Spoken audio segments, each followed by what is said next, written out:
Bonjour à tous, aujourd'hui nouvelle vidéo. Alors pour ceux qui ne sont pas au courant, je vais bientôt sortir une formation sur le repérage des pathologies graves dans le cadre de la prise en charge des patients qui ont des lombalgies.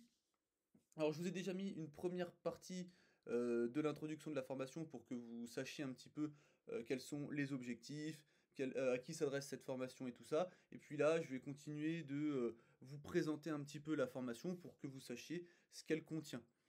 Donc on a un premier module qui va s'intéresser aux pathologies que j'ai nommées classiques entre guillemets. C'est pas classique parce qu'elles sont fréquentes, c'est parce que vu que c'est une formation qui s'adresse aux kinés et aux ostéos, en général ça c'est des pathologies qu'on voit pendant les études et qu'on normalement on est censé repérer. Bien évidemment, moi je vais essayer d'aller plus loin que ce qu'on apprend dans les instituts de formation.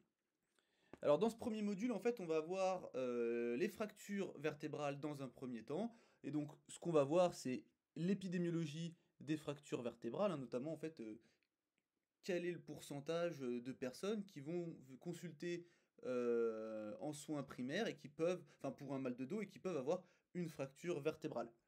Ensuite, l'importance de cette identification. On va voir ensemble les facteurs de risque. Alors, en général, c'est vrai qu'on pense surtout fracture vertébrale personne âgée, mais en fait, on a des facteurs de risque chez la personne âgée et on a aussi des facteurs de risque chez les patients plus jeunes. Et avec une stratification de ces facteurs de risque, donc quels sont les facteurs qui sont fortement validés, quels sont les facteurs qui sont moins fortement validés. Vous allez voir les facteurs de risque de l'ostéoporose. On va voir le tableau clinique des patients qui ont des fractures vertébrales. On va voir les drapeaux rouges qui sont importants cliniquement, et ça c'est vraiment une des choses que j'essaie de mettre en avant dans cette formation, c'est-à-dire que euh, il y a plein de drapeaux rouges, hein, comme dans l'introduction j'en parle, il y en a 163, ça n'a aucun sens de retenir 163 drapeaux rouges, surtout quand il y a des drapeaux rouges, ça peut être qui vont concerner l'âge, par exemple plus de 50 ans, enfin c'est un peu compliqué à utiliser.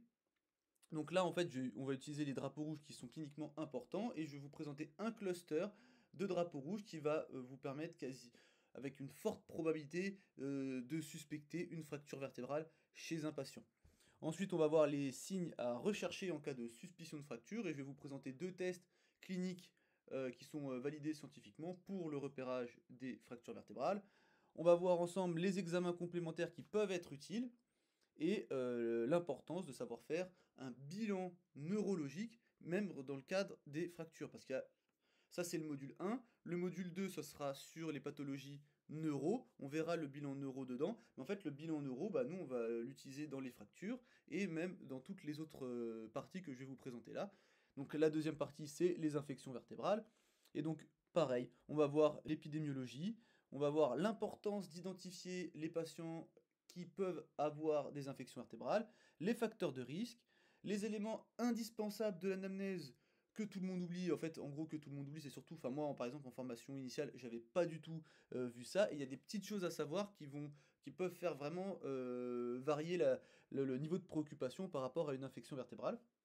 On va voir le tableau clinique avec ce qu'on appelle la triade classique et un axe aussi sur la compréhension de la fièvre parce qu'en général, suspicion d'infection, on met fièvre tout de suite, mais en fait on verra que c'est bien plus compliqué que ça. Les drapeaux rouges importants cliniquement et comment on les utilise, parce qu'effectivement là on a encore pas mal de drapeaux rouges qui existent. On va prendre nous ceux qui sont pertinents et on va les classer de deux manières différentes pour vraiment pouvoir repérer les infections. Ensuite, toujours pareil, les signes à rechercher. Quels sont les examens complémentaires qui peuvent être utiles? Et pareil, là, on va revoir l'importance de faire un bilan neurologique. Et dernière partie, ça va être les tumeurs vertébrales. Pareil, l'épidémiologie. On va voir l'épidémiologie, on va voir l'importance de l'identification des tumeurs vertébrales chez ces patients, chez les patients, les facteurs de risque, les éléments indispensables de l'anamnèse, le tableau clinique.